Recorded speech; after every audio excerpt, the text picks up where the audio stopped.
Adele, are you going to have some?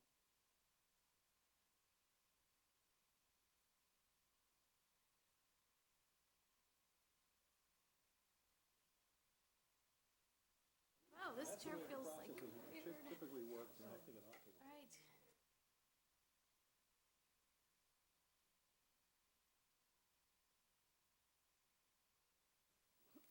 right. Your firefighter's doing fine. You seem to get some and lose some. How you doing?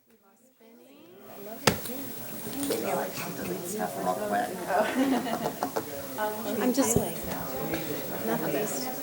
Are there more than 7 copies?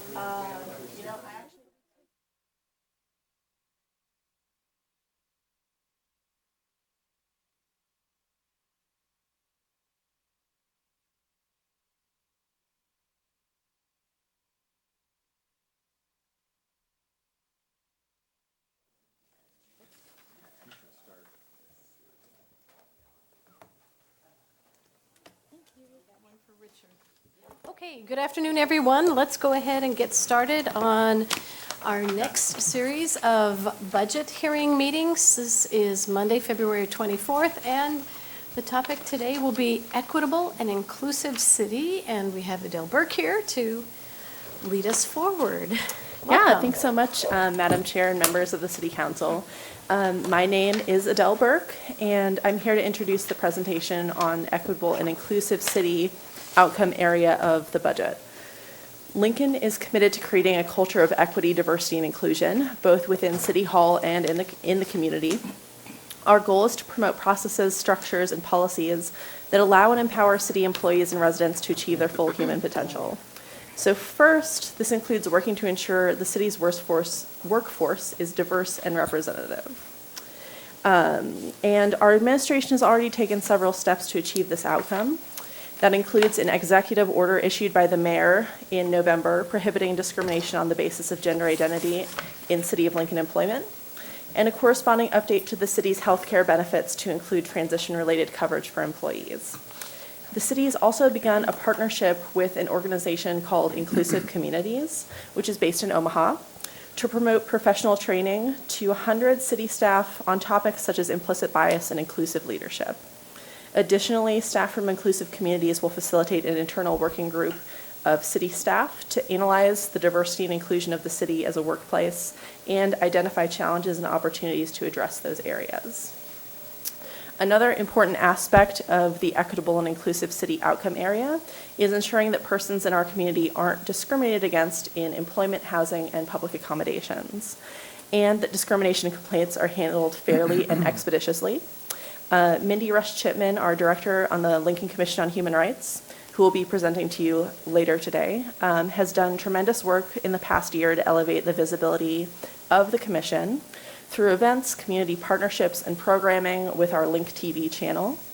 Mindy is also actively exploring grant opportunities to add additional resources to her department for community education and other programs. Finally, a major priority of the equitable and inclusive city outcome area is addressing and reducing unfair inequities in the community and ensuring that vulnerable populations are adequately supported. To do this, we are championing community policies, practices, and culture change initiatives to advance equity, diversity, and inclusion, as well as fostering community conversations around topics like discrimination. This work also includes promoting neighborhood vitality through affordable housing initiatives, redevelopment programs, and efforts to enhance social and community capital through reinvigoration of community spaces. And as our departments make policy recommendations and budget proposals, we're encouraging them to use an equity lens. So what that means is that we ask a series of questions, such as which populations would a policy benefit, who could be harmed, and have we engaged diverse stakeholders and those who are disproportionately impacted when developing a policy? And then also, how can we maximize equitable outcomes for the community through our policies? These questions have been included in the budget instructions for our department directors as they prepare their initial budget recommendations to the mayor. And we will be integrating those questions into all of our major policy decisions moving forward. Also, I know that Councilwoman Raybold requested a report about Star Trans work so far, and so I handed out those to you. You should have each gotten a copy of that. That's a memo from Mike Davis, our transit manager, and he's updating us on the transit development plan, the transition of handy van services, and some other topics. And of course, please let Liz Elliott know if you have any follow-up questions on any of those topics. And with that long introduction, we have planned 2 more in-depth presentations for you this afternoon to highlight some of the work that our departments are doing in collaboration with community partners in the areas of affordable housing and integration of our new American populations in Lincoln. So first, I will welcome Dan Marvin to present on the Affordable Housing Action Plan. Welcome, Dan. Thank you for coming. Welcome, Lynn. Good to have you. And you know what? I failed to mention that we have a copy of the Open Meetings Act posted at the back of the hearing room, in case people were concerned. That's good to bring up. Madam Chair, members of the City Council, I'm Dan Marvin. I'm with the City of Lincoln's Urban Development Department, and with me today is Wynn Ermstead with Urban Development, and Amy Haas, who is with RDG Planning and Design. And Amy was our consultant on this, and I think what we intend to do today is go through a series of slides to give you a progress report of where we are on our affordable housing action plan, which we expect to release the draft version of that later this week. So let's go to the first slide. And I'll try to stay in my seat, but it's kind of hard to keep me contained, so I might get up too. Okay. Dan Marvin Unleashed, right? So the first slide really just tries to give you an idea of where we've come from. Many of you know, and of course, I started with the city in June of last year, but actually there was an RFP that was put out by the previous administration to seek out a consultant like RDG and study Lincoln's housing market. And so that process really has been going on for over a year. We selected RDG and they started their work last fall, and we think that we're probably 90% of the way through this process, but we want to be able to go back to our stakeholders, make sure that everyone's in agreement here before we actually post a final report. So that kind of gives you an idea of how we got to where we are today. So let's go on to the next slide. And the first slide here is we're going to start at 20,000 feet, and we're going to probably get down to about crop duster level here. Let's ask the question of how does Nebraska line up in terms of housing affordability compared to the rest of the country. And what you'll see is, to be a black-colored California, is that you have a high amount of cost-burdened population. And in Nebraska, yellow, there's like 7 states that are in the yellow category, and that means that you're in the 20 to 25% of your population is cost burdened.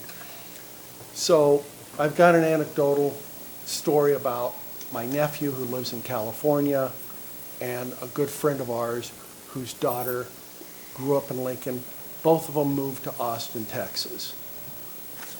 And my nephew is just a musician, so it's not like he's a corporate CEO making a large amount of money. But when he moved to Austin, Texas, what did he tell his mom? He said, Austin, Texas is also a lot more affordable. But the parents of the daughter that moved from Lincoln to Austin, Texas said, Austin, Texas is really expensive. So a lot of what we might talk about in terms of housing affordability also is in part, where did you come from? And your perspective is altered by that. That's not the methodology that we've used here. We've used a methodology called cost burden. And cost burden is determined where 30% of what your income 30% of that can go towards your housing costs. And when we're talking about rental housing costs, we're talking about rent and utilities. So how a cost burden is that you should not be paying more than 30% of your income towards that housing cost. And what we see here is in the state of Nebraska, 25% of the population or thereabouts is cost burdened. So let's go on to the next slide. How do we compare to other cities? And Amy prepared this, and what you'll notice here, which I think is kind of interesting, is that minimum wages used to be the minimum wage was the same all over the country. Minimum wages are different depending on where you live. But in San Francisco, if you are making minimum wage, you'll make $2,494, and the median rents in San Francisco are $1,805. So 72% of your income would be going to make that rent. In Lincoln, it'd be 57% of your income would be going towards your rent. So it varies around the country. People that make more money but live in a higher cost environment may be more cost burdened than the city of Lincoln. So you'd mentioned, Dan, you'd mentioned Austin before. Does that say 106%? Yes, because their minimum wage is $7.25, so an individual there would make $1,160 a month if they were working on minimum wage, and they'd be paying $1,225. It'd be pretty difficult. So now, Plural. what we've gotten down to here is RDGs look for an array to try to compare ourselves to. And so our comparative, first we can look at Nebraska and compare ourselves to the United States. We can look at Lincoln and compare ourselves to some other metro areas. Or what this attempts to try to do is take Lincoln and compare ourselves with other cities within the Midwest. And Madison is one that I've always heard is one that we would compare to. It's been a sister city for the Chamber of Commerce for years. Iowa City, University of Iowa's there. Champaign-Urbana, University of Illinois. Springfield, Missouri. I asked Amy last week why we have Springfield on there. It's been used in other arrays that the city of Lincoln has used, so it's used in this one. And then our big brother to the north, Omaha, is included because we always like to compare to Omaha. So what do we see here? These are rents. So these are rents that have gone up since 2010. Rents in Lincoln have gone up by 17%. In Madison, they've gone up by 18%. Iowa City 23%, Champaign 22%, Urbana 12%, Springfield 16%, and Omaha 19%. So you can kind of see the rate of increase in rents, and then you can see the median rent. The median rent in Lincoln is under $700. It's $900 in Madison, $800 in Iowa City. It's under $800 in Champaign, under $700 in Urbana, Springfield under $600, and then Omaha is right at $700. So you can compare us to the others, and then this one is a cost burden, and it looks at two different sources of cost burden. It's those owner-occupied and those people who are renting.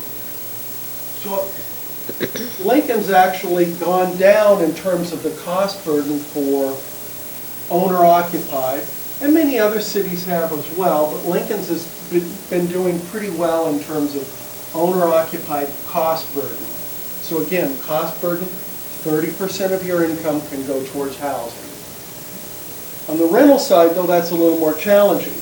Even though we're not as high as some of our other comparables, our cost burden on the rental side is probably around 45% of the people who are renting are paying more than 30% of their income to cover their housing costs.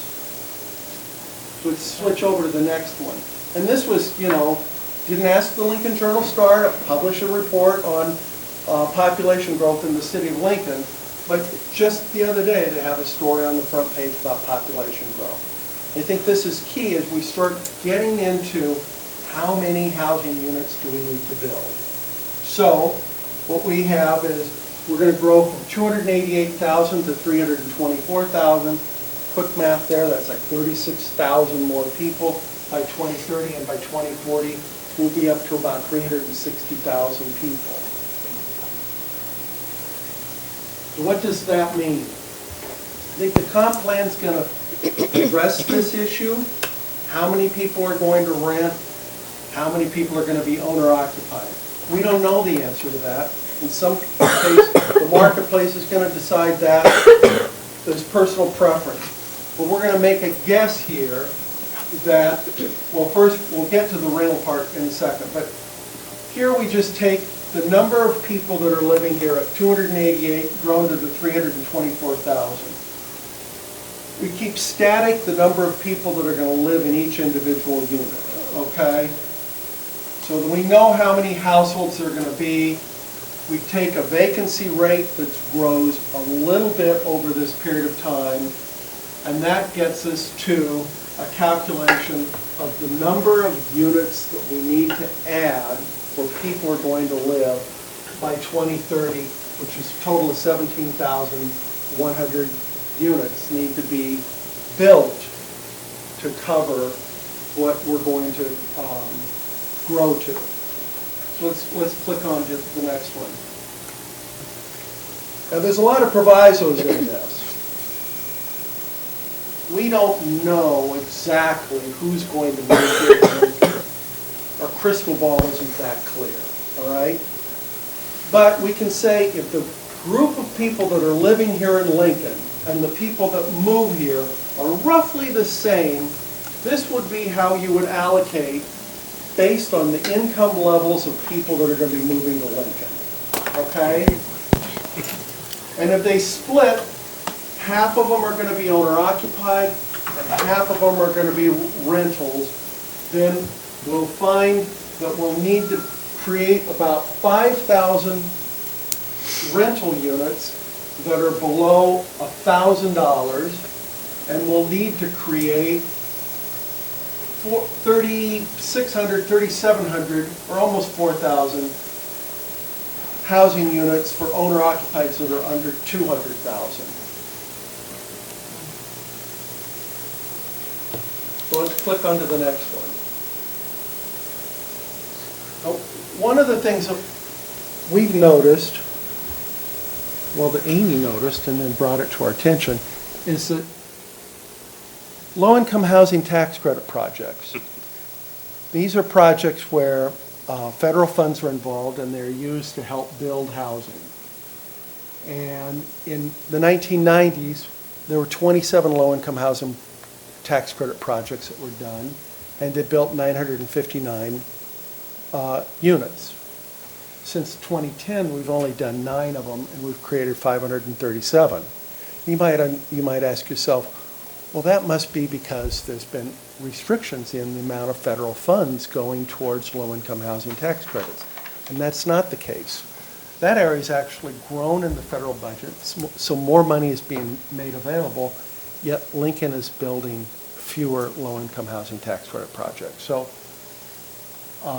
one of the things that Wynn and I have been trying to do, and we've met with NIFA, we've met with other stakeholders who build low-income housing tax credit projects, we definitely believe Lincoln needs to attract more of these kinds of developments into Lincoln, because that's a source of building affordable housing. I skipped one. Okay. Another thing that that RDG will show in their report is a hotspot map. Places where people have been reporting problems within the property that they're living in. And what you'll notice is the yellow is the area that is getting the most number of complaints. The density of housing might explain part of the statistical reason why there would be more complaints there, but also the age of the property. And so, you know, there are complaint-related issues that I think are worth looking into, and that's what this report will come forward and talk about. How do we address code compliance and resolve issues in some of these older rental properties? Which again, they are also one of the areas where we have our most affordable housing too. This is just kind of an interesting map, again, as we're trying to drill down on the city of Lincoln. What you'll see is that there are some areas of Lincoln that are affordable. The one interesting opportunity, I think, in the city of Lincoln is out by the airport, frankly. There's going to be a new high school that will be built out there. There's a lot of property that's been platted and zoned. It's quick, easy access, and also has one of the more affordable areas of Lincoln. But what Amy would say is that when you start getting above 2.5 to 3, you start finding areas that are it's a little bit more of a challenge in some of those areas from an affordability perspective. Which means they become less affordable. Right. Ironically, what Amy will say is that areas that are the lowest cost sometimes don't attract a lot of buyers because they don't think that there's an opportunity for appreciation. So you wouldn't get an owner-occupied go, I want to invest out in this neighborhood because it's not doing anything. So there's kind of a chicken and the egg issue in some areas.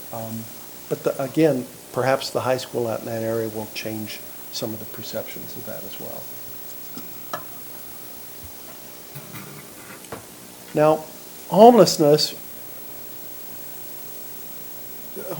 is something that that the Homeless Coalition has worked really hard on, and I think the Homeless Coalition has done remarkable work. I mean, the first line on that is in 2019, Homeless Coalition announced that over the last 6 years, homelessness had decreased by 54%. Now, some of that reduction in homelessness could be a result of changes in the HUD formulas for calculating this, but I think that's a remarkable success for the city of Lincoln. The other thing that they'll point out that is if we really want to treat homelessness in the most affordable manner, on average it's $16,000 per person annually to provide housing with supportive services. But if you don't do that, the costs are $34,416. So there's a thrift element to addressing homelessness in a proactive way. But on the left side of this slide, I think if you've been reading ahead, reading to the end of the chapter here, there's some challenges. And those challenges are we're facing a state budget cut of homeless shelter trust funds. And the reduction that is proposed for the city of Lincoln is a cut from $700,000 down to $380,000, which is a 47% reduction. And I think that it's very likely that that will have an impact on homelessness in the city of Lincoln, and not in a positive way.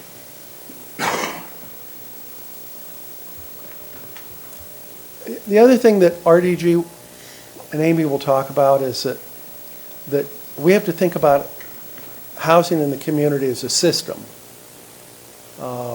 It's not as though, yes, we want to create more affordable units within the city of Lincoln, but we also have to think about the system of housing where as people, and this slide is an example of that. So the example here is people over the age of 75.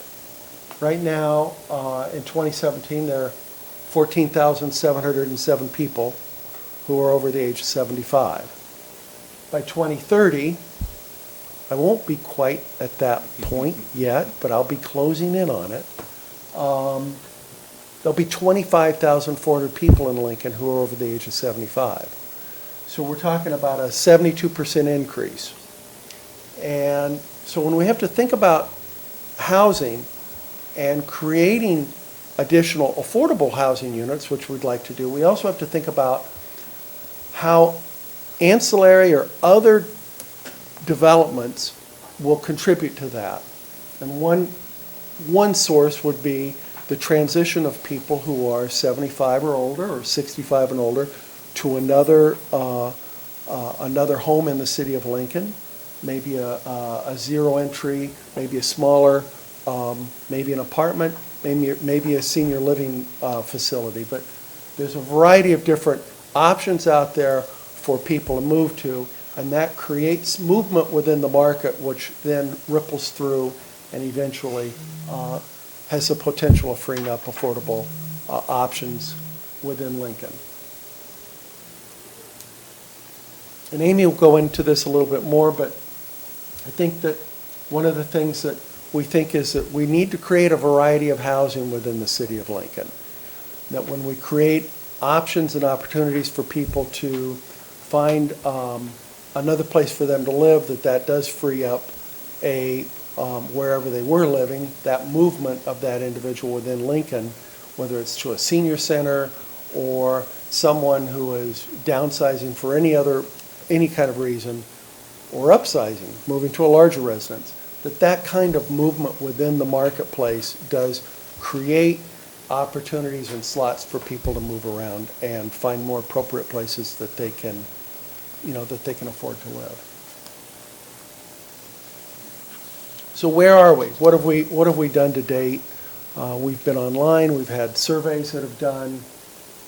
Wynn has been to all of the listening sessions, 24 meetings so far.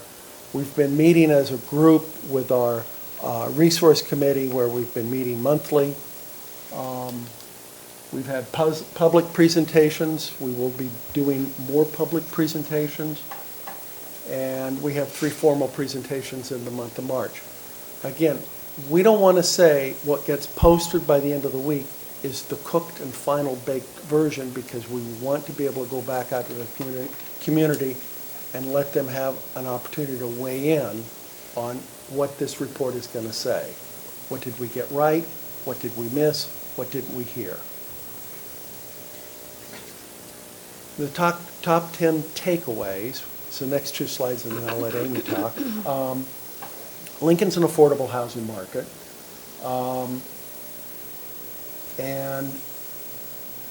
But housing costs are not increasing, are increasing, and should be addressed proactively. I mean, part of the thing that Wynn would say is that when she's visited with people from Denver, they've been supportive of Lincoln's efforts on affordable housing, because if you wait too long, the cow's out of the barn, and there's no way to contain this. So we have to take proactive measures, but I don't think we want to raise the specter that somehow, Lincoln's not an affordable community. Despite median incomes keeping pace, many census tracts in Lincoln are cost burdened. And there are more, as the Community Health Endowment has identified, there are more census tracts in Lincoln that are living in poverty than there were 20 years ago. The greatest shortage in Lincoln are for people who make $25,000 a year. That would be a $500 a month rent. Lincoln continues to grow at a steady rate.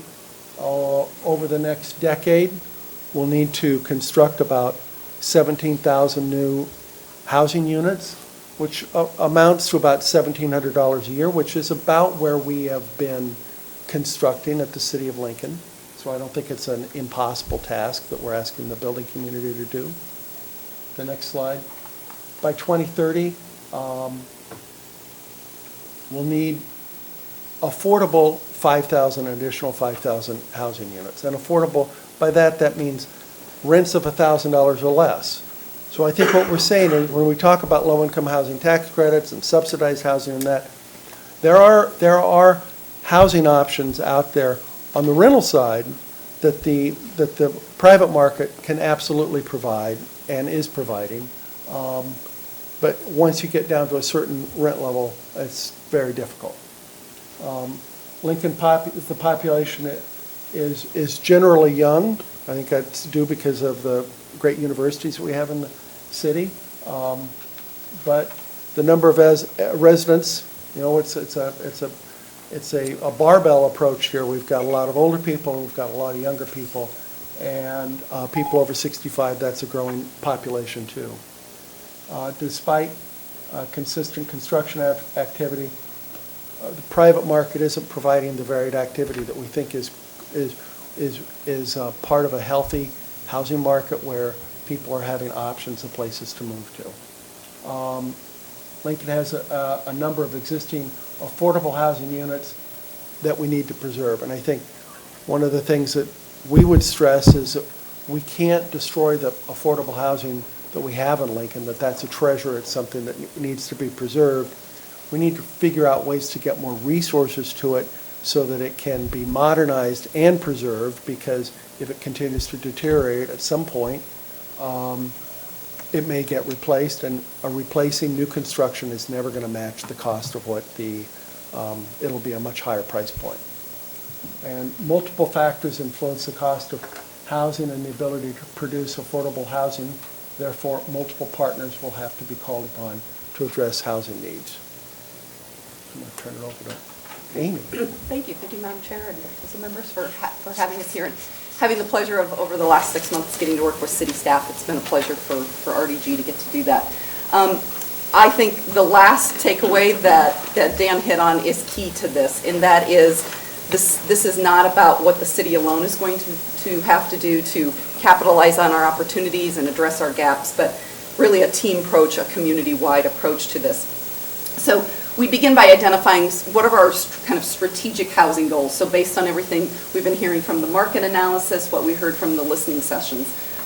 Beginning with, again, we're going to have to develop some pretty strategic partnerships to address and to share risk throughout the process. We've got to create some mechanisms for sharing that risk specifically targeted for development of affordable housing. Key to that is preserving our existing affordable housing. I think about every meeting they had to hear me say our best source of affordable housing is the housing stock we have today in our community. We're not going to be able to reproduce a lot of that housing stock, so we've got to preserve it and maintain it.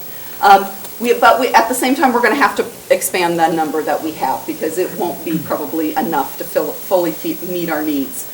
I refer to it as increasing mobility in the market. Dan talked about having that extra variety, having things that are appealing to retirees and empty nesters, and just creating some mobility within the market of individuals moving around. When we hear about very few number of homes being for sale today, that tells us that there's just very little mobility, which means people can't leave their rental sometimes if they can't find a unit to buy, and they might be living in an affordable rental that we need to have opened up for a household that's where they're at in their current income situation. We need to continue to expand our neighborhood reinvestment. So how do we continue to build equity in our neighborhoods and strengthen our neighborhoods? And I mean that in the sense of both financial, but also people, even our renters, wanting to kind of build equity in a way in their neighborhood. And then ensuring that our policies and codes are supportive of our affordable housing goals that we have overall. So this next piece, I'm going to just kind of step through each one of those goals and some different strategies that we can be thinking about to help implement and move forward those goals. So beginning with the building strategic partnerships and finding ways that we can share risk. Again, I can't emphasize enough that everybody is going to have a role. This isn't just the city's responsibility, and I think we're seeing that already through the listening sessions we had. There was a high level interest in the topic, and people are at the table and ready to be partners in this. So it's going to take involvement from our major employers, so through organizations like the Partnership for Economic Development, the City of Lincoln, our service providers, our nonprofits that are out there doing work already, the lending community, they have a stake in this also, and then many more, our builders, even our real estate agents. All of these individuals will have different roles in different ways as we move forward, and you'll see that kind of come out in some of these next strategies. So how do we begin to create mechanisms for sharing some risk in development of affordable housing. If the private market could make really good money at building affordable housing, they'd be doing it on their own. So there's clearly this gap in how that happens, or there's just a level of risk. Doing any housing development involves a great amount of risk to begin with. Everybody puts out a lot of kind of personal collateral sometimes to do these projects. So sometimes it's really easy to look at this and say, that's just more risk than I have the ability to take on, that the bank is willing to let me take on. So how can we begin to share that risk? I think one of the key things that we found in many communities is finding a way to pool some funding so that we can try riskier products, that we can fill the gap. This will be really important when we talk a little bit here in a bit about our low-income housing tax credit projects and what's happening in those markets. So we need a pool of funding that can spread some of that risk out a little bit. But we also have other tools like TIF or potentially property tax abatement. So how do we preserve our existing affordable housing? Well, we've had rental rehab programs in the past, so maybe bringing that back, looking at what we've learned from those programs in the past and how we can make them better and stronger in the future. Code enforcement, that's targeted with the necessary support that we need to do that. Every single community I think I work in, I hear from community members saying, we need greater code enforcement. Well, that's easy to say, but that involves usually hiring some additional people on staff and having the people to do that. Most communities do not have, that pool of funding that they can just go tap into to expand those programs pretty easily. Also some small TIF projects, and we've actually have some examples in Nebraska where this has been happening, but doing smaller scale things that are focused on affordable housing. First-time homebuyer rehab programs. One of the things we sometimes hear is the first-time homebuyer can maybe get the financing to get into the house, but then the house is maybe pretty dated and maybe needs $30,000 in work. Well, they don't have the equity or the ability through the bank to get that rehab loan program, or get that rehab loan. So doing some sort of program there. Again, preserving those existing affordable units. There's some great purchase rehab resale programs that organizations like NeighborWorks Lincoln have done, and then building awareness of existing rehab programs. The city actually has some pretty stellar rehab programs. They're highlighted on the city's website, but I think a lot of times people just aren't aware of them. So making sure that we're continuing to build awareness of the programs that exist out there today. So how do we expand the number of affordable units that we have? Well, we've got to figure out some ways to reduce our land costs when it comes to infill development. Again, sometimes we can build the house, but by the time I have to deal with assembling the land or doing the site preparation, it can bring the price point of the house up to a level that maybe isn't quite as affordable as we'd like it to be. So this is where the city might be able to help with land assembly. There's features out there like land banks. There's free and reduced infill lot programs that a lot of cities do. I always emphasize the fact that getting a house, if the city gives away a lot and gets a unit built on it that's affordable, we weren't gathering any property tax from that empty lot. Now we're recouping our costs through a good affordable house being on that, or multifamily structure being on that lot. We also need to think about it from the new site development side too. We heard this from a number of the stakeholders that we met with, including our nonprofits, that for them to build affordable housing, land is a significant issue that they're trying to work through and deal with. And again, I think this goes back to like what Dan said, it's all in perspective, right? So one market might say land prices are way higher than we have here in Lincoln, but it's a hurdle that our nonprofits and different organizations that are wanting to do affordable housing will have to address. So there's things with regards to shared cost, potentially special assessments. We could do subordinate payments. This is to get our infrastructure and our lot development done for those. So we're talking about, in new sites, we're talking about sites that don't have that infrastructure. And specifically, we're talking about affordable housing here. So we have a very healthy market that's addressing our higher price points. So this is specifically talking about when we're trying to develop housing that's affordable to our households making 80% or less of our area median income.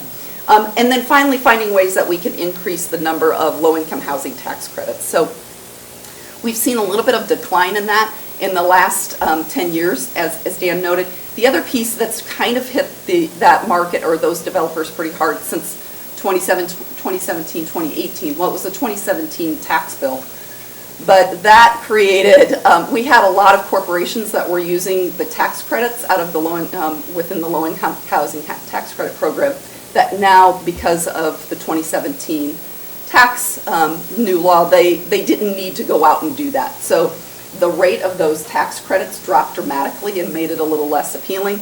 Therefore, a lot of the developers now had additional gap that they have to fill. So we got to figure out how we can, and that goes back up to when I talked about that pool of funding that we need to get together, that can sometimes maybe help fill some of that gap. We talked a little bit about increasing mobility within the market. So how can we expand the variety of housing options that we have in the community? We're starting to see some demonstration projects that are already happening. So making sure we're continuing to support those. You know, I always say one product type is not going to be this silver bullet that's going to solve all of our housing issues, but having a good variety and trying different things means we're meeting people's needs at every stage of life, hopefully. And therefore, finding products. I mean, when we look at the development chart, when we had it up here earlier, that last year I think it had 28 duplexes were built and 100 and some townhomes. I mean, those should be kind of lower maintenance options for households, and that's a really low number for a city our size here. So finding and encouraging more of those types of products within the market. Rent to own is a really interesting product too that can be done on a scattered sort of process, scattered site process. It does use tax credits, so we'd be back to that saying we got to figure out how we fill that gap and encourage those products to be built. Expanding our neighborhood investments. So I think the biggest thing I hear in community after community when it comes to encouraging reinvestment in our neighborhoods and maybe even building density back into some of our neighborhoods is how do we balance that between having housing options and also having and supporting our neighborhood character. So sometimes when we think about our old kind of, I'll refer it to the pre-World War II neighborhoods, it was not unusual that we'd have, you know, maybe a small multifamily structure on the corner, and in the middle of the block you'd have a duplex, and people would drive down the block and barely notice it. After that time period, we had neighborhoods that were pretty monocultured. So that character exists in a lot of our older neighborhoods, but the residents there are very concerned about. I'm concerned about the character my neighborhood has and what density could mean to that. So we've got to make sure we're balancing that and really listening to their concerns. And I think there's a great opportunity in the comprehensive plan to build on the concepts from the nodes and corridors that are in our current plan and how those policies can be applied maybe to some neighborhood policy areas. How can we, in the nodes and corridors, how can we potentially build density into our older corridors too? Retail's changing. So let's capitalize on those opportunities sometimes in our older corridors. We also need to make sure that our policies and codes support affordable housing. So Lincoln's code actually offers quite a bit of flexibility when it comes to the production of different housing types. We just need to make sure that that there's good clarity on that as it relates to some specific housing issues around parking, some of our smaller non-conforming lots that we have, residential uses maybe along older commercial corridors, making all of those processes a little bit easier and smoother, sometimes I think will be really important to do. So that's kind of the high-level overview. Where do we go from here? Okay, so as Dan mentioned, we'll be releasing the final draft later this week. We're looking at having a 45-day comment period once it's released. We have a website, and we'll put a link on the city's webpage as well. We'll also do a press release so that or media release so people know that it is available and where they can go to look at it. And we're looking at doing 3 public meetings in March. So trying to structure it so we have one early morning, one noonish, and then one in the evening so that it's available to whatever your schedule might be.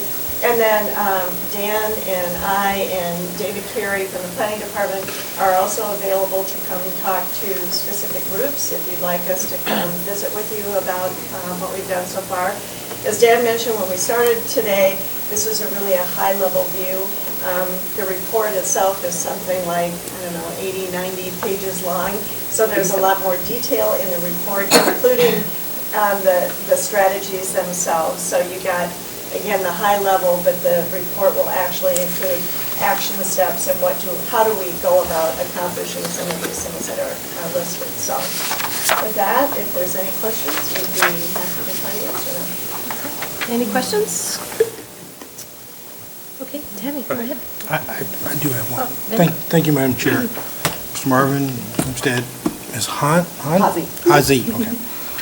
You talked about rents, and you gave us some nice graph and charts. Where did those numbers come from? Sure. U.S. Census, and specifically the American Community Survey, which for a city this size, their margin of error is usually pretty low, so the numbers are usually pretty good. Thank you.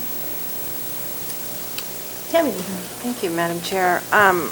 Could we go back to the low-income housing tax credit not being used? And I know you addressed it, you and Dan both addressed it a bit. So if it's not the development community because of the new laws, it's less appealing, what are some of the other tools that we have to increase its use? What do you think?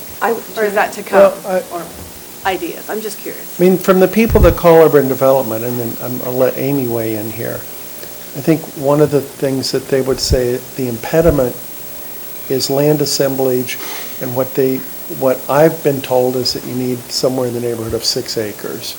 So when you think of 6 acres, that's not a core of the city of Lincoln quantity if you're going to build.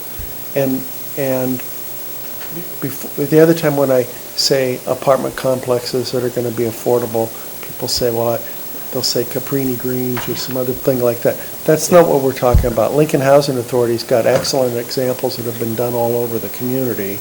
The one on Pine Lake Road and 20th Street is a perfect example. So these would be both market rate housing and affordable housing mixed together in a very well-done environment, but they need a critical mass, and that critical mass is not going to be done on a few lots or something like that. So that's, I think, our biggest impediment is just land assemblage, and generally I think it would be land assemblage out on the periphery of the city.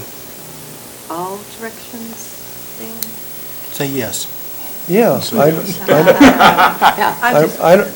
I mean, some of these, the location, I think, when you get down to that, is going to be developer-driven and someone who's done their market research and sees where a project can actually work.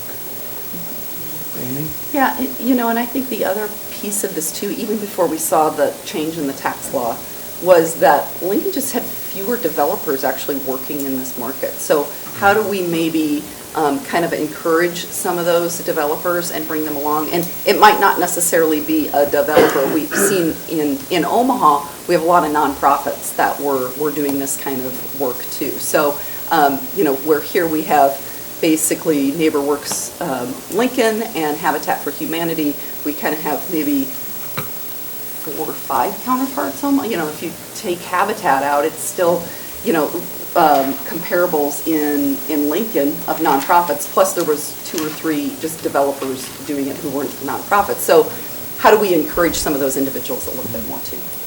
So have you talked to some of the developers who used to do low-income development in Lincoln who are now doing it in Kearney and Grand Island, and asked them why? Well, Okay, as long as you've asked them, and Oh, yeah. I'll be interested to hear their answers, because I've heard their answers from them directly. I want to hear what they said to you.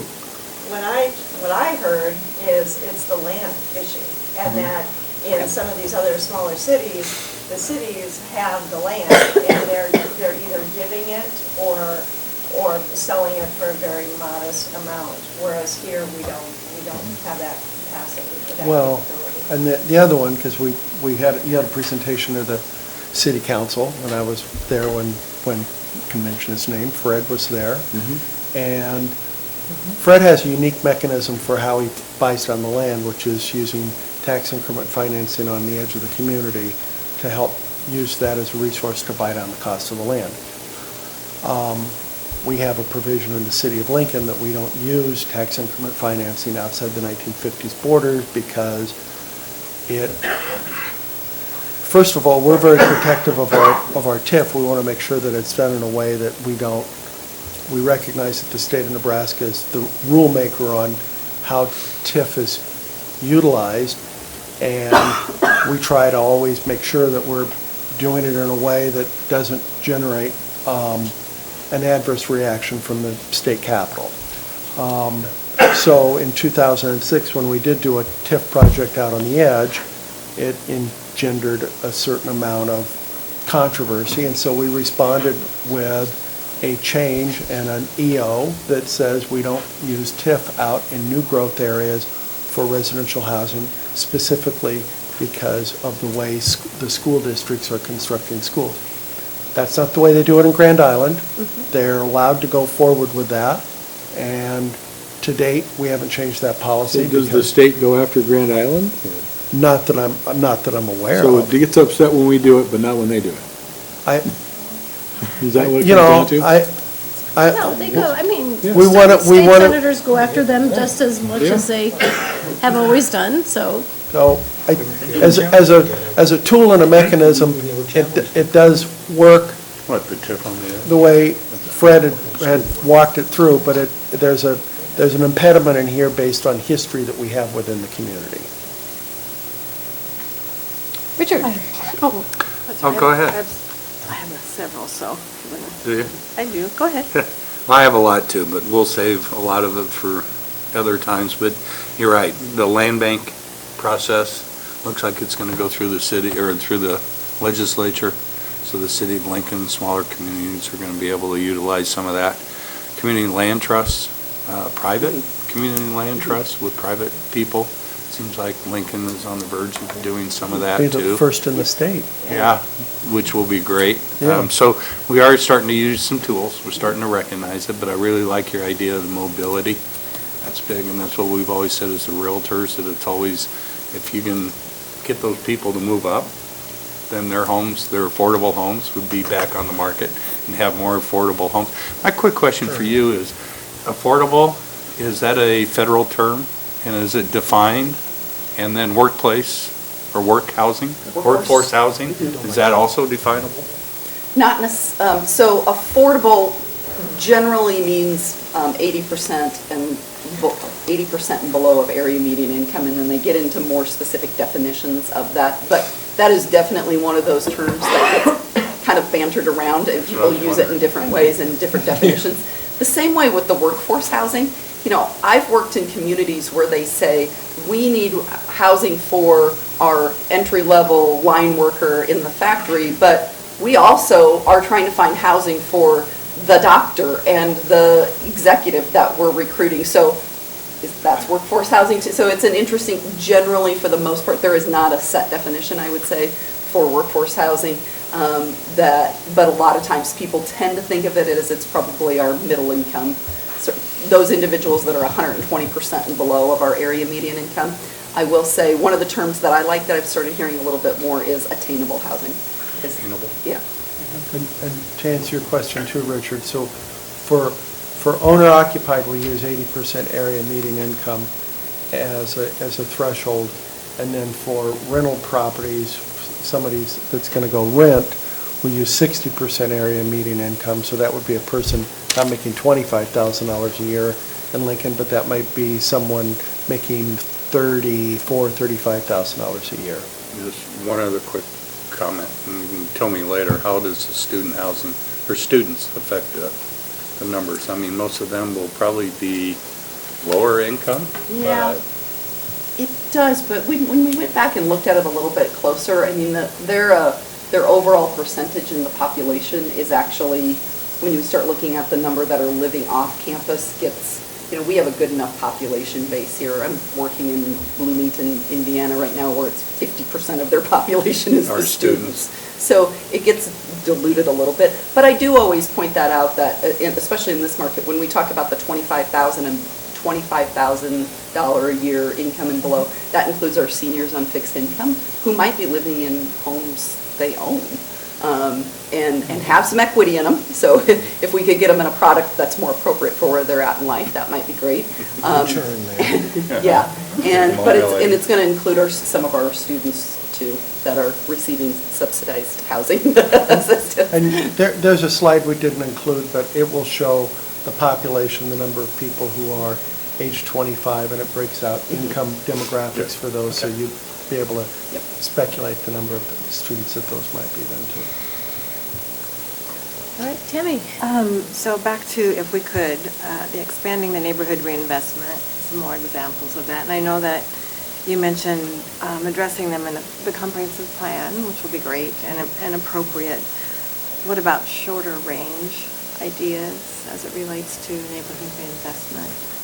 Is it too early to think about that, or have ideas that we haven't done that we can be implementing sooner than we can with the comprehensive? Yeah, and I think some of those things are happening. So one of the things that we're thinking about is how do we kind of identify neighborhoods with, this is one of the ideas we've kind of brainstormed, identify neighborhoods with common characteristics and establishing some kind of policies for how we would address housing and reinvestment in those neighborhoods.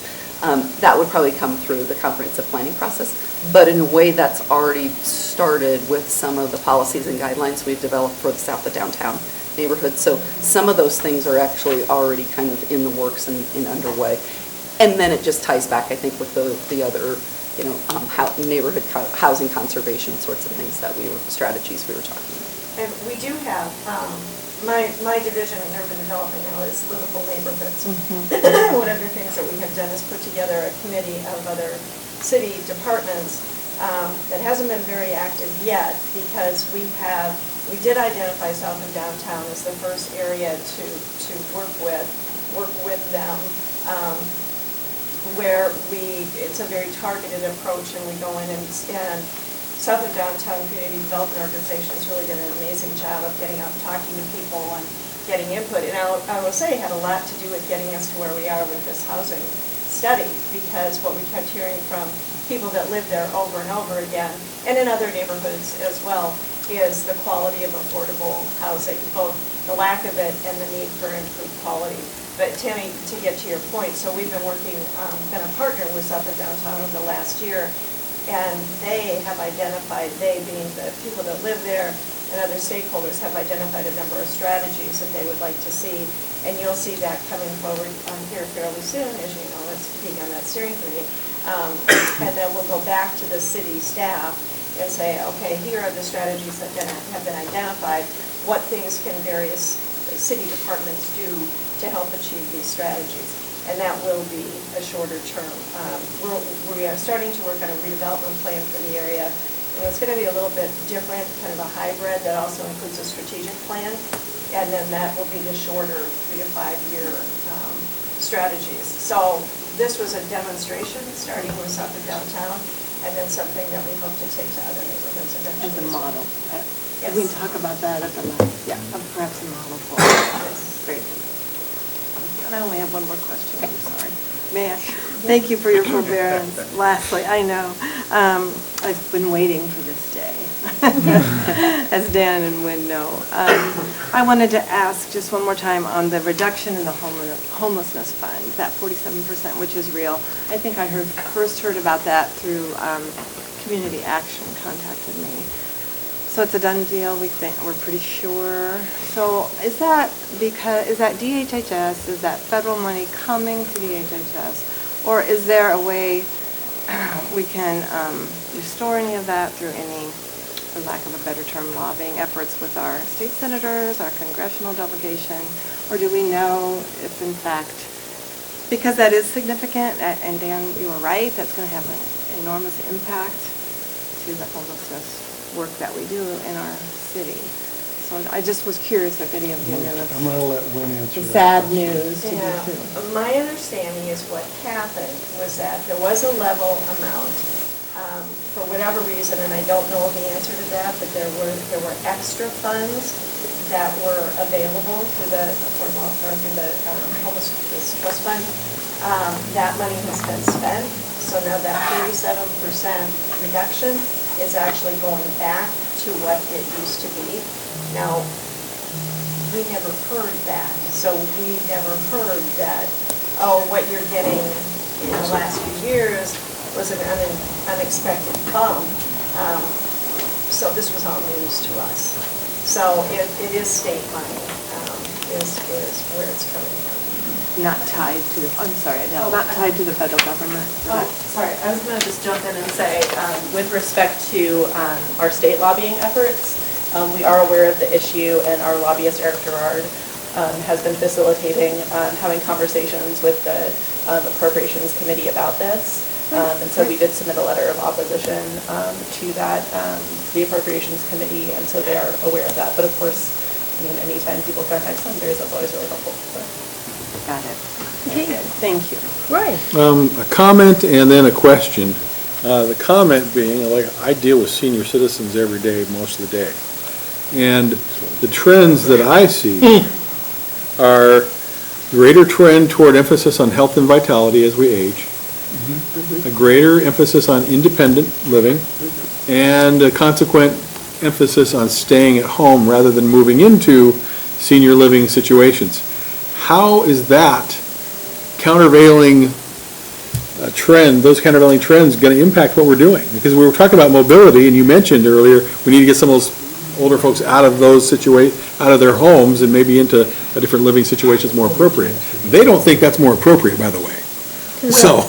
Yeah, and I think you're exactly right in the sense that we, you know, if we had, you know, sometimes we'll say if we got 10 to 20% of that population to move to a different product type, that frees up a lot of units within the market. Because there are individuals who love the home they're in and they're happy with that product. Also, we're a pretty conservative state and community, and that's, I sometimes even describe it as just moving laterally. We're not going to always necessarily move up. I don't need the extra garage and granite countertops. I'm fine in the product that I have. And I think we did make note of that for the most part, we're not necessarily talking about more skilled nursing or assisted living.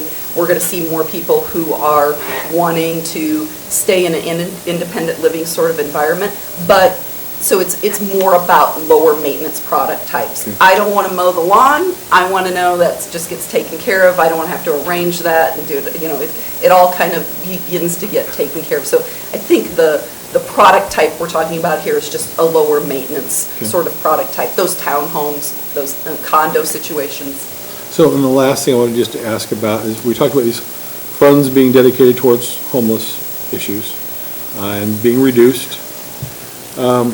So who's spending those dollars now and where are they being spent? Yeah, in Lincoln, we have Lincoln's Homeless Coalition that is comprised of, I'm not the expert on this, but that it's comprised of nonprofits that do work with homeless. So the funding that comes through urban development goes to those various funders, or those nonprofits. But the Homeless Coalition works together to identify how those funds will be distributed. And how many there are, you know, I can't tell you off the top of my mind, maybe 10 different agencies. And those that people know, National Kitchen and Outreach, Centerpoint, Lincoln Action. I probably should have said National them all, but I think those. Yeah, I thought it was 8, and it's way longer than that. I think there were 45 organizations that were, I don't know if they all get funding, but I didn't know some names. Yeah. Everyone. Wonderful. There's quite a bit about the Homeless Coalition. There's a link on the city, Veterans Affairs webpage that can take you to a lot of the reporting. They really do an amazing job. And Councilman, I'd be happy to send you a copy of the letter that we Okay. sent to the committee. Great. Madam Chairman, I have just a couple of questions. or comments. One was about where some of these affordable housing areas might be located, the 6 acres assembled maybe on the edges of town. And what that raises for me is transportation issues. That if you're looking for affordable housing, I'm going to generalize now, you may also be looking for public transit. And you move people to the edge, you move the housing stock there, we don't have as good a public transportation, notwithstanding the report I have not yet read, that was sent to us earlier in the meeting. But I'm just curious how that works. And is there some other equation that works with fewer than 6 acres? Let me answer one half of that. We went out and did do a number of listening sessions, and one of the discussions was most people who are in the low-income category are people who already do own a vehicle. That doesn't mean it's all, but there is a large number. And when we've talked with the Lincoln Housing Authority, of course, there's a project down on Pine Lake Road, there's one over on 56th Street. They're going to have a future project that's going to be on the Highway 77 corridor on the southwest part of Lincoln. So they've been able to put residents into their buildings and do it in a way where what we do is we don't concentrate the number of people just in the core of the city, that we try to distribute people all over, because people work all over the city of Lincoln too. So I think that does not mean that we don't want to create opportunities for people who, no matter what their income is, that they can't live in all parts of the city. But I think that if they are in larger tracts, then you can take an opportunity and do that low-income housing tax credit. And it seems to be more appropriate, because of the size limitations, to be located around the edges of the city. I'm just thinking about access to transportation. I really don't care if they're in this core of the city or further away. But when they're further away, they're not necessarily near public transit. So, Right. I mean, I want us to be thinking vertically about everything, so that if affordable housing is moved to the outside of town or edges of town, that we also think about how public transportation corridors are also woven out to the edge. Okay. And with a certain amount of convenience, so that it's not the bus that comes every 2 hours. It's a bus that comes by, every 20 minutes or 30 minutes. And that's addressing low-income housing tax credit projects, which are larger. But there's other opportunities, we think, for infill development that could be on smaller lots. Something that we want to take a look at is lots that are smaller, that aren't currently buildable by today's standards. Is there a way that we can perhaps working with the community land trust, layering these different tools that are available, small lots owned by a community land trust, maybe some flexibility with setbacks so that you can build on it, and parking. Those are all tools that we want to drill into much more to see, is there infill that we can do where transportation isn't as much of an issue. We do have a kind of I think, a creative infill project that will be coming towards City Council that is in the core of the downtown, and will create affordable housing units as well. I look forward to seeing that. Yeah. Any other questions? Just a comment. So the draft is later this week. Will we get this? Of the slides? I'd like to. And then we'll get the draft? Is that how that Sure. will work? That'd be great. And will this only be available digitally, or will folks be able to get paper copies or read them in the libraries, or? Well, we were Affordable thinking housing. they'd be digital. Okay. So if they don't have access to their own computer, they can go to the library? Sure. Okay, any others? Richard? Well, I like the idea that you're looking at all options, special assessments, the way we used to develop in this town. was with special assessments, made lots affordable. So we were able to move out and do a lot at one time. Also, my favorite area of town, California Court, they do bungalows. And those type of options are exciting. Okay. Tiny Well, thank houses. you. Okay, great, thank you all very much. I hold my tongue. I know, but every time I hear that, I think of tiny houses. By Maldini, Reynolds. What's that? Tiny houses by Maldini. Size of the I know, I love that. All right. And now Mindy Rush Chipman will be coming up to talk about our New American Integrations work. Never been to Welcome, Mindy. California. Thank you for joining us. I know this is a very important topic. Thank you, Madam Here's Chair. 27. Okay. City Council And we're members. Ideal burned down. Yeah, all right, let's give our undivided attention to Mindy. Yay. Thank you. Yes, thank you for having me. I know I don't have a ton of time, and I would like to make this as conversational as possible, so please feel free to ask questions as we progress. Like Adele said, my name is Mindy Rush Chipman. I am the director of the Lincoln Commission on Human Rights. I've been with the city for approximately 1 year, and throughout the past year, I've been working a lot with Lincoln's New American Task Force and some other initiatives that really focus on how we can make our immigrant and refugee community members here in Lincoln feel more included, and why it's important to continue that work. We all know to varying degrees that Lincoln has a very long history of welcoming its immigrant and refugee community members. For example, about 9% of our community members were born in a country besides the United States.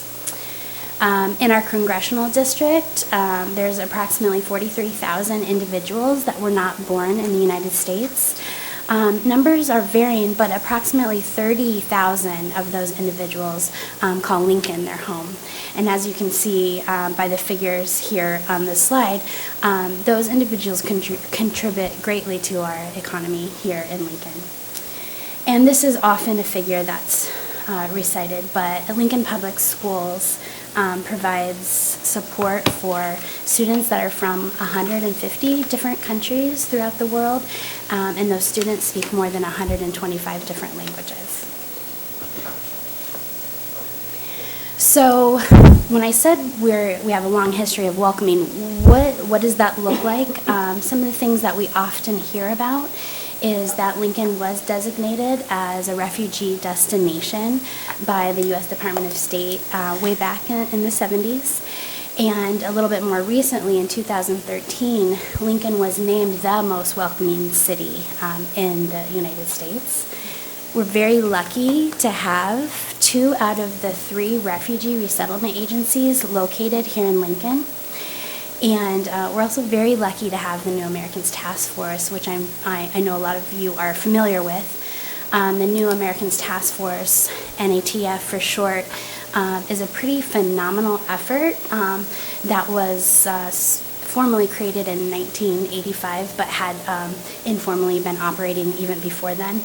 And as of date, there are approximately 65 organizations that are part of the New Americans Task Force. And there's some logos of just a few of those organizations on this slide in front of us. One thing that's been really phenomenal in the past year is the New Americans Task Force implemented a survey of Lincoln's immigrant and refugee community members. Now, there were over 500 survey respondents, which I think is a pretty powerful number. The way that we were able to achieve that high level of participation is over 20 of our NATF partners were helping in the creation and the implementation of that survey. It was done online and a lot in paper, and it was provided in the languages that are most commonly spoken in Lincoln. So we're talking about English, but also Spanish, Korean, and Arabic. Some of the main recommendations and findings that we received from the survey will be presented to City Council at a later date. NATF's co-chair, Lee Kramer, is going to be presenting the survey results. As of right now, we have the raw survey report still in about a 40-page format. But some of the really powerful findings in that report is that English is something that 100% of the survey respondents indicated as being important in their daily lives, and 84% of the survey respondents indicated that it was important in their professional lives. One thing that's very powerful, and we'll touch on in a moment, is that many of our immigrant and refugee community members are underemployed. What that looks like is, although almost 60% of the survey respondents were employed, many were involuntarily working at part-time positions or in survival positions. Specifically, 1/3 of the respondents worked full-time but wanted, they worked part-time but they wanted full-time employment opportunities. 2/3, 65% of respondents came to the United States with at least a high school diploma, and over 30% came to the United States with a post-secondary degree. One of the things we'll talk about in a moment is there are many barriers that prevent those skilled and educated immigrant and refugee community members from re-entering their field where they receive the professional training and experience now that they're here in Lincoln. One of the very promising data points that was revealed is that over 70% of the respondents had a high level of confidence in public institutions, primarily schools, law enforcement, and city government. There is room for improvement, though. Only 53% of the respondents had a high level of trust with city government. So it's an opportunity where we can make improvements in that regard.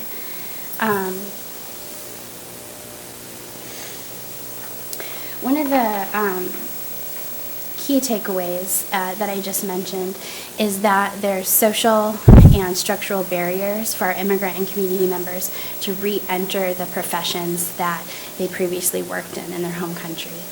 And this data was very, very powerful to indicate that we have folks that have secondary degrees and years of experience working as doctors, lawyers, engineers, things of that nature.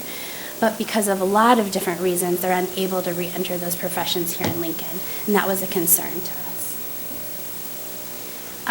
One of the outcomes of receiving that data is the implementation of the Career Ladder Program. The Career Ladder Program is made up of 3 components. One of those components is the NATF, or the New Americans Task Force team, working together to put together career pathways. Career pathways are guides, in essence, to help the new community member or their service provider try to navigate that path so they can re-enter the profession that they previously worked in. Based on survey response and just talking to immigrant and refugee community members, as well as comparing statistical data from the Department of Labor, the 5 areas or professions that we're focusing on at first are healthcare, specifically nursing at the RN level, law, engineering, teaching, and accounting/business. Those are all professions that have been designated as high-skilled and in high demand within the community of Lincoln. And like I mentioned, there also have been identified that we have community members living in our community right now that have experience in those professions but are unable to re-enter those fields. Another component of the Career Ladder Program is called My City Academy. It's somewhat of a leadership program that is specifically designed for our new American community members. And the last component is a professional connector program, and that's really just trying to equip our new American community members with that networking skill that is often difficult and sometimes impossible to replicate on their own. And it's actually connecting folks in a modified way who are currently working in a professional field with a new American who has that experience. Using all 3 of those components of the Career Ladder Program, we're really hoping that our new American community members can re-enter their field here in Lincoln. We were very curious to see how Lincoln compares with some comparator cities as far as how we're doing in immigrant inclusion and integration. And 3 of the comparator cities that we have highlighted so far include Salt Lake City, Des Moines, Iowa, and Madison, Wisconsin. Salt Lake City is doing some of the same work that Lincoln is doing. A noticeable difference in Salt Lake City's work is that they do have a funded office of New Americans within city government that currently employs 2 full-time staff, and that was created in 2016. And that's been a way that Salt Lake City has really been able to meet some of the goals that they had set in their immigrant and refugee inclusion plan. Des Moines, Iowa is a fellow winner of the World Educational Services Skilled Immigrant Integration Project, which Lincoln was a winner of last year. So the NATF members have worked a lot with our professional counterparts in Iowa to learn about what Iowa is doing well. And one of the things that Iowa is doing really well is just that city, public, nonprofit collaboration to work towards their goals. For example, there's a public-private partnership in Des Moines that's happening right now that is working on, they've submitted a request for proposals to complete a new welcoming center, which would not just be a physical location, but also a combination of resources that their New American community members could have access to without barriers. And within that community center, there's also going to be an emphasis on building capacity of ethnic-based community nonprofit organizations. In Lincoln, we're very lucky to have several community and cultural centers throughout the city. What Des Moines is doing is they're trying to encourage those grassroots organizations to more formally fund, so that way they're more sustainable. Madison, Wisconsin is a community that I look at a lot because they do devote a lot of resources to their human rights and civil rights work, and included in that work is New American Integration. And they also recently invested money into Kiva Madison, and that's a specific program where the city facilitates entrepreneurship for immigrant and refugee small business owners. So this is the last slide, but all of this was leading up to, so what should we do next? And one of the things that Lincoln should have, and NATF is currently working on, is a New Americans Integration Plan. Now, our refugee resettlement agencies, they do need an integration plan to continue to work toward the best way to resettle families here in Lincoln. But an integration plan that the city is a partner to and can utilize afterwards can do so much more. It can help us continue our tradition of being one of the most welcoming cities in the country, really. And so we can look at things like policies and procedures that can make our city more welcoming and inclusive. We can also make sure that the levels of inclusivity are making sure that all of our community members stay safe and healthy and as connected as possible. And also, I think one of the things that a lot of us are focusing on right now is making sure that our immigrant and refugee community members are able to contribute as much as possible to the economy of Lincoln. And then going forward, the career ladder work is in its infancy, but we currently have 2 of the 5 professional pathways near completion. We have the law pathway somewhat completed and the healthcare pathway somewhat completed. Just through word of mouth, those pathways are getting utilized. It's been an amazing opportunity for me to be a part of the law pathway. Just in the past several months, I've been contacted by several immigrant and refugee community members that practice law in their home countries, but are here in Lincoln doing survival jobs. So they're working at manufacturing plants, they're driving Uber, some are working in city positions, which I really love.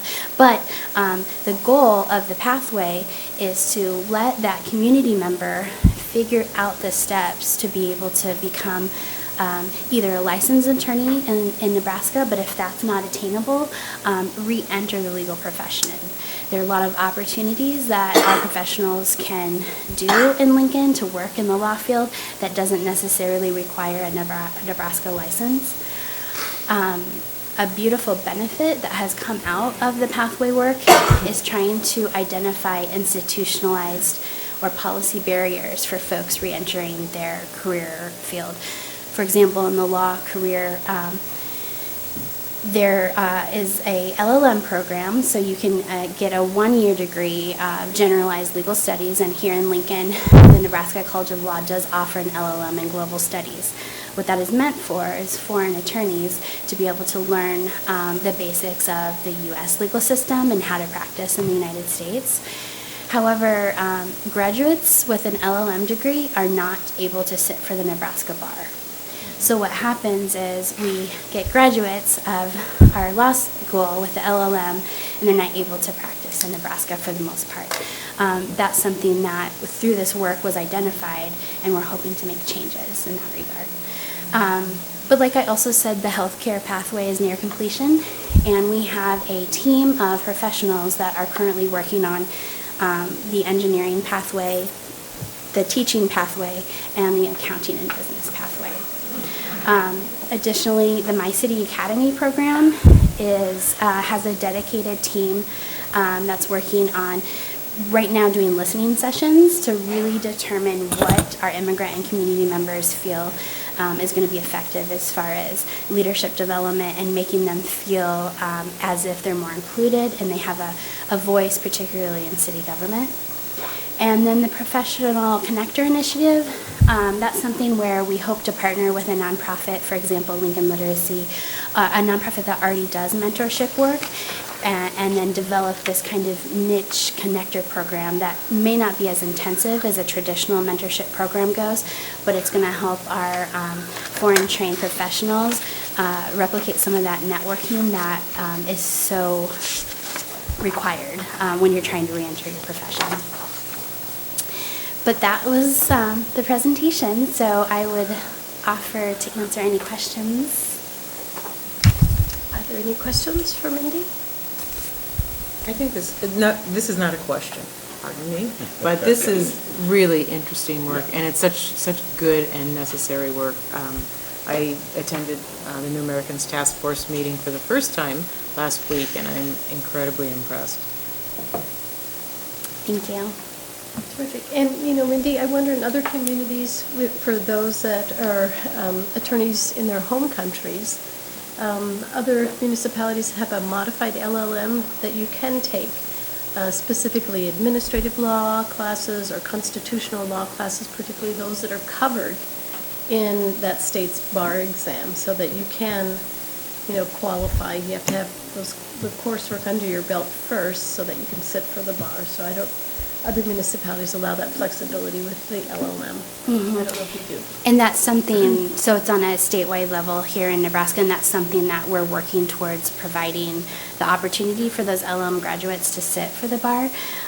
What's happening is they're going to sit for other states' bar exams, and sometimes you can practice remotely in Nebraska. That's not ideal because we're not then helping our community members with their legal needs here in Nebraska. But there are other opportunities. For example, if you want to practice in a federal area of law, you don't necessarily have to be barred in Nebraska. Or if you are interested in practicing immigration law, for example, you can become Department of Justice accredited, work for a nonprofit, and then help fellow community members with immigration legal issues. Of course, there's the more traditional paralegal, administrative legal assistants, court interpreters, legal interpreters, things of that nature. So the pathway is not necessarily intended to always require a Nebraska bar admission at the end, but it will help somebody know the way to start that path at least. Any other questions for Mindy? Comments? Well, thank you very much. We Thank appreciate the you. update. It's so important. Yay.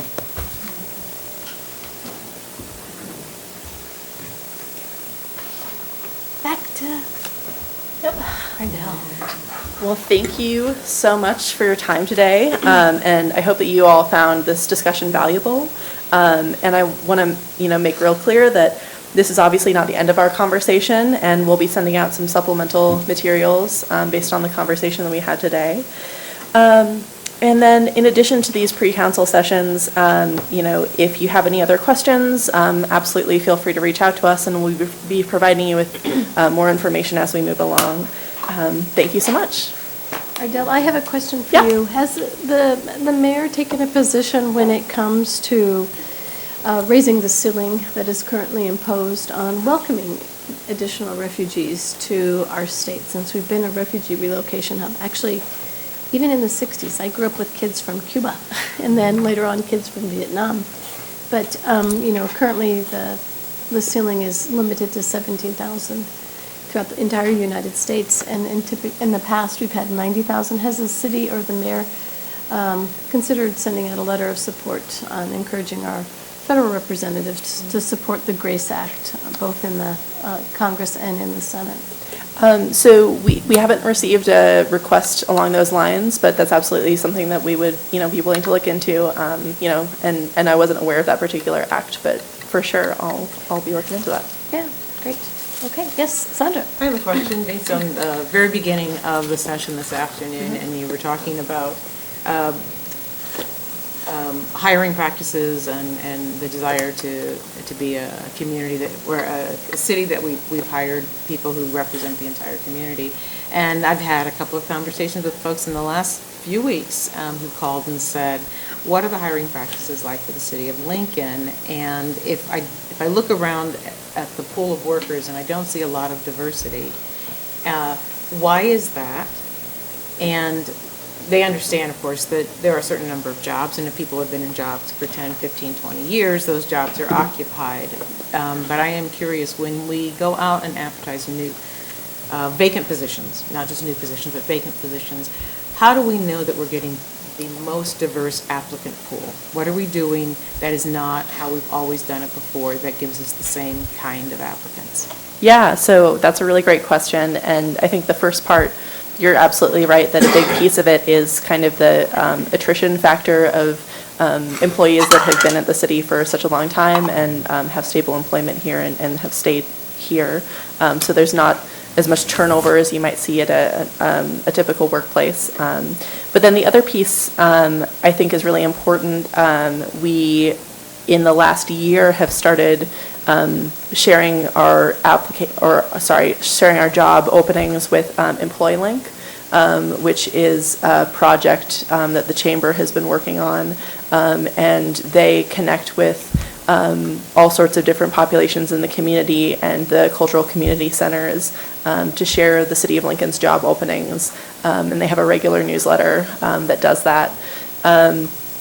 In addition, we have made our HR computers available to applicants, and we've been doing some online kind of promotion of the fact that that is available for folks who don't have access to the internet, that they can come here and also receive some help with their applications here at the city.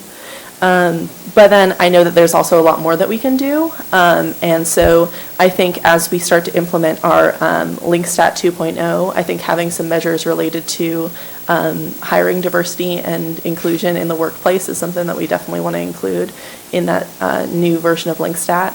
And then, as I talked about our internal working group that we are having facilitated by Inclusive Communities, that's something that we will be going through a process of inventorying our entire hiring process from start to finish, and at each step of the way, determining what are current barriers and what are ways that we could be more inclusive, and break down barriers at each step of the process. So whether that's reaching out with job position openings, whether that's the interview process, supplemental questions, every different step. So that's something that it is something that we're really concerned about and that we want to work on.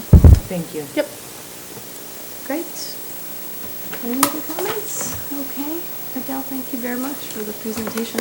Yeah, thank you all. Thank you all. Okay. Since there's no other business, we are adjourned. Did you have liquor commission at home?